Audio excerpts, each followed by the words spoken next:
Alright guys, we're gonna go over the form of a bird dog. So we're gonna start with the easier version and we're gonna build up. So place your hands right underneath your shoulders, knees right underneath your hips. I like to have a yoga block on my back.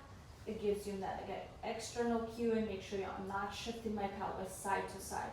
So first we're gonna stay lifted in the armpit. Remember that serratus, the serratus wall press.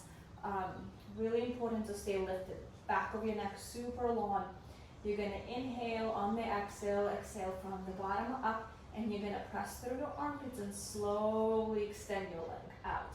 You don't need to go out too far up, and then bring it back. Inhale, exhale from the bottom up.